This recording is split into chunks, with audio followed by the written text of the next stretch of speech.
మనిషి శరీరంలో మన సెల్ బేసిక్గా ఉండే సెల్ని మన పెట్రోల్ ట్యాంక్ అనొచ్చు. ఈ పెట్రోల్ ట్యాంకు అంటే సెల్ యొక్క మెంబ్రెయిన్ అంటే అది తయారు చేసిన పొర పాస్పోలిపిడ్తో చేస్తారు. అంటే మీకు అర్థమైన భాష చెప్పాలంటే ఆయిల్ అనుకోవచ్చు, కొలెస్ట్రాల్ అనుకోవచ్చు, కొవ్వు అనుకోవచ్చు, టెక్నికల్గా పాస్పోలిపిడ్ అనుకోవచ్చు. మన భాషలో చెప్పాలంటే ఆయిల్తో చేస్తారు అనుకోండి, కొవ్వుతో ఆయిల్తో చేస్తారు. కీటోన్ మెటబాలిజంలో ఏం జరుగుతుందంటే మీరు ఫ్యాట్ తీసుకుంటే కీటోన్స్ వస్తాయి.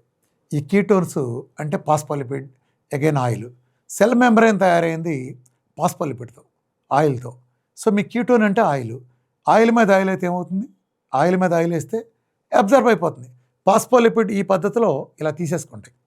పాస్పోలిపిడ్ కీటోన్స్ అనే ఆయిల్ని ఇలాంటి పద్ధతులు తీసేసుకుంటాయి. నేను మీకు చేతి మీద ప్యాటర్న్ చూపించినట్టుగా ఈ పద్ధతులు తీసేసుకుంటాయి.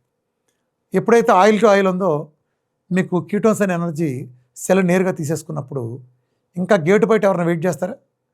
అసలు రిసెప్టార్తో పని ఉందా? గది గోడల్లోంచి లోపలికి వెళ్ళిపోయినప్పుడు తలుపుతో పని ఏంటి, తలుపు తాళంతో పని ఏంటి? అర్థమైందా? ఎప్పుడైతే కీటోన్ మెటబాలిజంలో మన కీటోన్స్ ఇచ్చామో ఇప్పుడు నేను ఇన్సులిన్ పారేయమంటాను. టైప్ 1లో కూడా ఎందుకు పారేయమంటాను? మీరు గ్లూకోజ్ ఇస్తే గ్లూకోజ్ని డిస్పోజ్ చేయలేదు కాబట్టి, తాళ రిసెప్టార్ తీసుకుని వెళ్ళలేదు కాబట్టి గ్లూకోజ్ని డిస్పోజ్ చేయడం కోసం ఇన్సులిన్ పుట్టాలి. మీరు కీటోన్స్ని సెల్ నేరుగా తీసుకున్నప్పుడు ఇంకా సెల్ బయట ఎవడో వెయిట్ చేసే పరిస్థితి లేనప్పుడు అసలు ఇన్సులిన్తో పని ఏంటి? అందుకని నేను ఇన్సులిన్ వద్దంటున్నాను.